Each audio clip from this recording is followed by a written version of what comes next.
School वाली दोस्ती। School में 4 बहुत अच्छी दोस्त थीं, प्राची, अर्पणा, श्रेया और सुरुचि। प्राची दिल की अच्छी, हंसने हंसाने वाली, दोस्तों से खूब बातें करने वाली, पढ़ाई में ठीक ठाक, एवरेज। श्रेया प्राची की वाइब मैच दोस्त, शांत स्वभाव की, केयरिंग, सिर्फ दोस्तों के साथ बातें करती, पढ़ाई में एवरेज। अर्पणा प्राची की बहुत पुरानी और गहरी दोस्त, 7वीं क्लास से साथ, मेहनती, पढ़ाई में अच्छी, थोड़ी भावुक लेकिन बहुत समझदार। और प्राची की क्राइम पार्टनर वाली दोस्त, यानी हर सीक्रेट बात में साथ देने वाली। सुरुचि पढ़ाई में बहुत अच्छी, पॉइंट टू पॉइंट बोलने वाली, दिल की अच्छी और हमेशा दोस्तों के लिए स्टैंड लेने वाली। चारों की दोस्ती इतनी मजबूत थी कि हर मुश्किल में ये एक दूसरे का साथ देती थी। ये लोग अपने गैंग के लिए हमेशा स्टैंड लेने वाली थी और पढ़ाई में भी हमेशा एक दूसरे का सपोर्ट करती थी। कोई दुख हो, प्रॉब्लम हो तो चारों साथ बैठकर बात करती थी। कक्षा में ये चारों अक्सर बातें करती थी और ये बातें न भी करे, लेकिन टीचर्स अक्सर इन्हें ही टारगेट कर देते थे। हर गलती किसी और की होती है, लेकिन ब्लेम हमें ही क्यों आता? चारों अक्सर यही सोचती थी। एक दिन सुबह की असेंबली खत्म हुई। अचानक पियोन आया और बोला, प्राची, अर्पणा, श्रेया, सुरुचि, प्रिंसिपल मैम ने आपको ऑफिस में बुलाया है। चारों थोड़ा डर गईं। हमने तो आज कुछ भी नहीं किया। प्रिंसिपल मैम ने सख्त आवाज में पूछा, बताओ, ये बेंच किसने तोड़ी? मुझे सुनने में आया है कि तुम लोग इसमें शामिल थी। सच्चाई से बताना, झूठ पकड़ा जाएगा। चारों चौंक गईं। प्राची बोली, मैम, हमने बेंच नहीं तोड़ी, हम तो बस इसी बेंच पर बैठते हैं। अर्पणा ने धीरे से कहा, मैम, गलती किसी और की है, फिर भी हमेशा नाम हमारा ही आता है। श्रेया ने कहा, हम क्लास में शांत रहते हैं, फिर भी ब्लेम हम पर आ जाता है। सुरुचि ने सीधे साफ कहा, मैम, हमने कुछ गलत नहीं किया है। जिसने बेंच तोड़ी है उसी से पूछिए। हम तो बस अपने दोस्तों के साथ बैठते हैं। प्रिंसिपल मैम ने सख्त होकर कहा, देखो, अगर ये गलती तुमने की होगी तो मैं बिल्कुल नहीं छोड़ूंगी। तुम लोगों की शिकायत पेरेंट्स तक जाएगी और जरूरत हुई तो तुम्हें रिस्ट्रिक्ट भी कर दूंगी। लेकिन अगर तुम सच्चाई बता दो तो मैं सही बच्चे को पकड़ूंगी। तुम लोग भी पता लगाओ कि सच में ये किसने किया है। मैं भी अपनी तरफ से देखूंगी। चारों दोस्त ऑफिस से बाहर निकली। अब चारों के चेहरे पर टेंशन थी, लेकिन साथ ही मन में एक बात चल रही थी, हमने गलती नहीं की तो हमें अपना नाम साफ भी करना होगा। बाहर आकर प्राची बोली, देखो, रोने धोने से कुछ नहीं होगा, हमें सच्चाई पता लगानी पड़ेगी। हम क्लू ढूंढेंगे, लेकिन किसी को बिना प्रूफ के ब्लेम नहीं करेंगे। अर्पणा ने कहा, मैं तो वैसे भी तुम्हारी क्राइम पार्टनर हूँ। इस बार हम दोनों मिलकर सच ढूंढेंगे, पर इस बार किसी शरारत के लिए नहीं, बल्कि अपना नाम बचाने के लिए।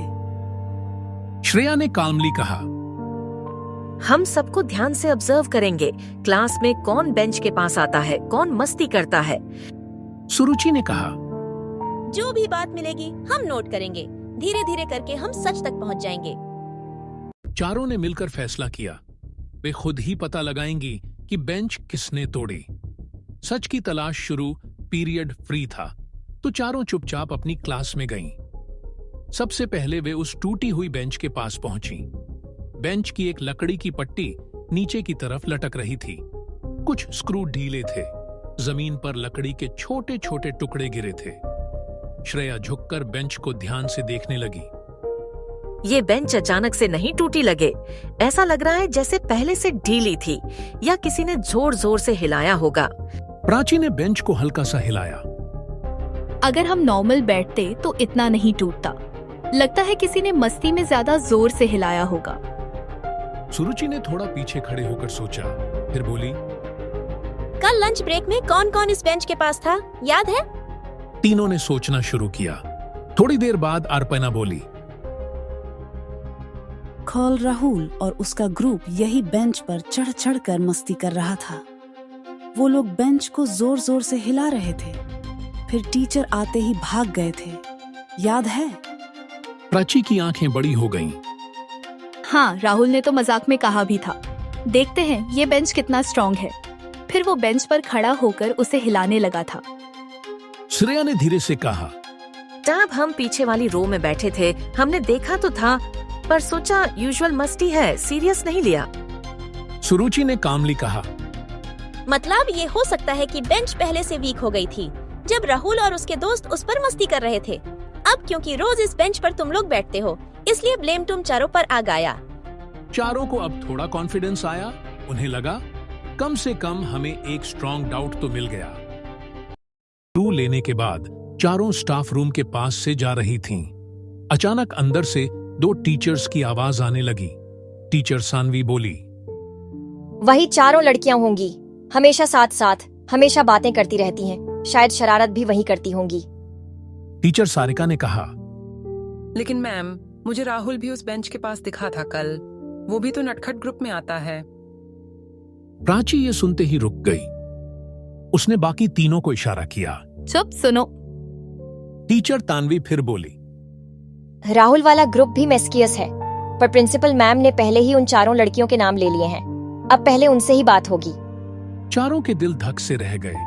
श्रेया ने धीरे से कहा, मतलब ऑलमोस्ट सबको लगता है कि गलती हमने ही की है। अर्पणा की आंखें थोड़ी भर गईं।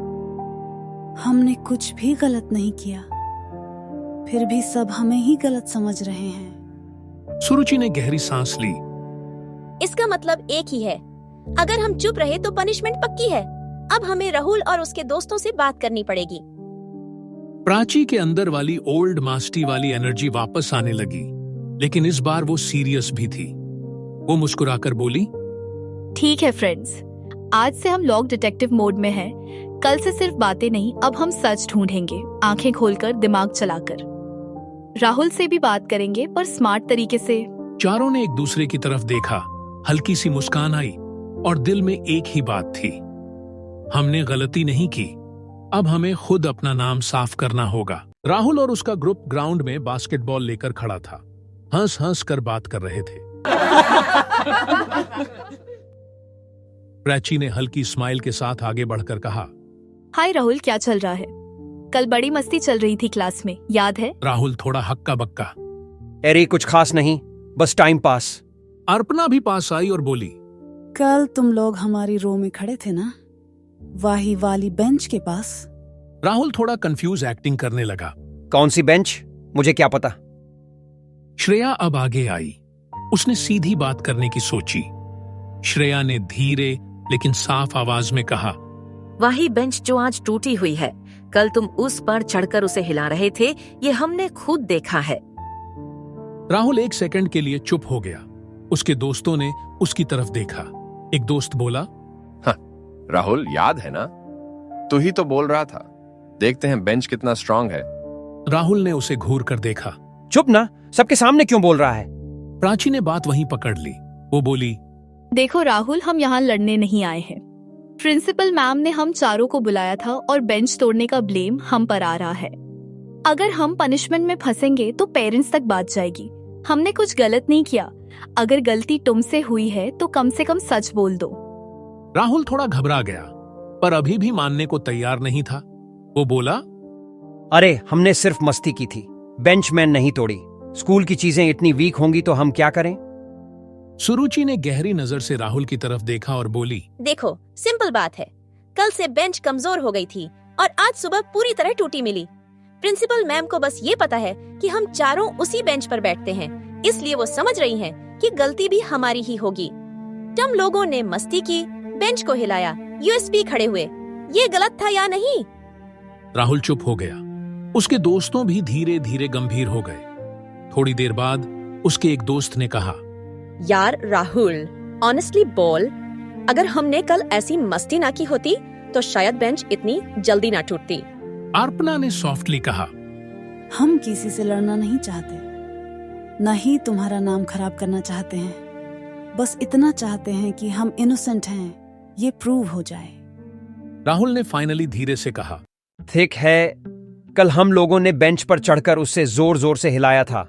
हो सकता है उससे बेंच वीक हो गई हो, पर हमने तोड़ने के लिए नहीं किया था। प्राची ने हल्की मुस्कान के साथ कहा, हम जानते हैं तुम जानबूझकर तोड़ोगे नहीं, पर गलती गलती होती है, छोटी हो या बड़ी। सुरुचि ने साफ शब्दों में कहा। बस तुम्हें इतना करना है, जब प्रिंसिपल मैम पूछे तो झूठ मत बोलना। अगर तुम सच बोल दोगे तो हम पर आया हुआ ब्लेम हट जाएगा। राहुल थोड़ा नर्वस था। अगर मैम ने मुझे ही पनिश कर दिया तो? श्रेया ने धीरे से कहा। पनिशमेंट से ज्यादा इम्पोर्टेंट सच होता है। आज हमने कुछ गलत नहीं किया, फिर भी हम पनिशमेंट के डर में चुप नहीं रह सकते। राहुल अब पूरी तरह चुप हो गया। उसके फेस से लग रहा था कि वो अंदर से गिल्टी फील कर रहा है। आखिर में उसने धीरे से कहा, ठीक है, अगर मैम ने पूछा तो मैं सच बोलूंगा। चारों ने एक दूसरे की तरफ देखा। उनके चेहरे पर राहत थी। चैप्टर एंड वाली छोटी सी बात। वापस जाते समय चारों कॉरिडोर में साथ साथ चल रही थीं। प्राची ने हंसते हुए कहा, ये हम लोग भी ना तो पुलिस ना जज पर छोटे छोटे केसेस सॉल्व कर ही लेते हैं। अर्पणा मुस्कुराई। क्राइम पार्टनर से अब ट्रूथ पार्टनर बन गए हैं हम। श्रेया ने हल्की सी मुस्कान के साथ कहा, अच्छा लगा, कम से कम हमने खुद के लिए स्टैंड तो लिया। सुरुचि ने आखिर में बोला, यही रियल फ्रेंडशिप होती है। गलती ना हो फिर भी डरकर चुप ना बैठना, सही के लिए खड़े होना। चारों हंसते हुए अपनी क्लास की तरफ चली गईं, तैयार, अगली बेल और अगली उम्मीद के साथ। अगले दिन सुबह असेंबली के बाद फिर से पियोन आया। प्राची, अर्पणा, श्रेया, सुरुचि और राहुल, तुम सबको प्रिंसिपल मैम ने बुलाया है। चारों के दिल फिर से तेज धड़कने लगे, लेकिन इस बार डर थोड़ा कम था, क्योंकि उन्हें पता था सच उनकी तरफ है। राहुल भी थोड़ा घबराया सा चल रहा था। प्रिंसिपल मैम के ऑफिस में सब अंदर गए। प्रिंसिपल मैम गंभीर चेहरा बनाकर बैठी थीं। उन्होंने कहा, कल मैंने तुम चारों लड़कियों से बात की थी।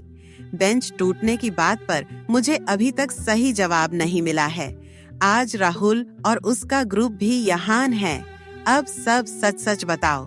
जो भी झूठ बोलेगा उसके लिए सख्त एक्शन होगा। कमरे में कुछ सेकंड के लिए चुप्पी छा गई। प्राची ने सोचा कि राहुल शायद कुछ नहीं बोलेगा, लेकिन तभी राहुल ने खुद आगे बढ़कर बोलना शुरू किया।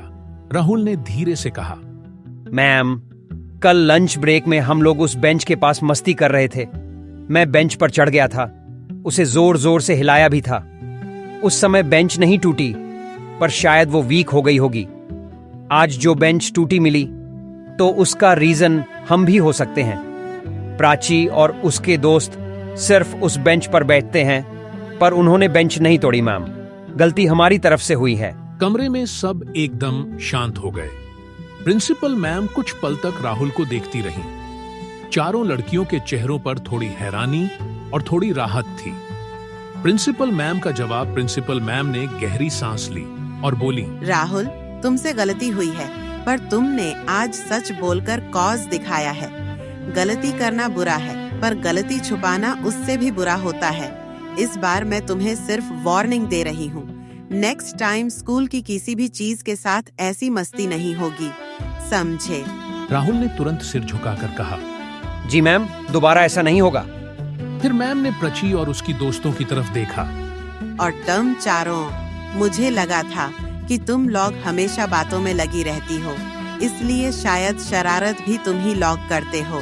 पर आज मुझे पता चला कि तुमने ट्रूथ ढूंढकर अपना नाम साफ किया है। तुम सब ने दोस्ती निभाई, लेकिन किसी के खिलाफ झूठ नहीं बोला। मुझे ये बात बहुत अच्छी लगी। मैं तुम सबको एक बात बताना चाहती हूँ। स्कूल सिर्फ पढ़ाई की जगह नहीं होता, ये कैरेक्टर सीखने की भी जगह होती है। आज तुम चारों ने दिखाया कि बिना लड़ाई झगड़े के शांति से बात करके भी सच तक पहुंचा जा सकता है। फिर मैम ने धीरे से मुस्कुराते हुए कहा, अब जाओ क्लास में, और हाँ, अब से बेंच पर सिर्फ बैठना, उस पर चढ़ना नहीं। सबके चेहरों पर हल्की हंसी आ गई। आखिरी सीन, दोस्ती और सीख। ऑफिस से निकलते ही प्राची ने गहरी सांस ली। यार, फाइनली हमारा नाम साफ हो गया। मैं तो सोच ही रही थी कि मुझे घर पर फुल दान पड़ेगी। अर्पणा मुस्कुराई। देखा, क्राइम पार्टनर हूँ, किसी भी केस में साथ नहीं छोड़ती।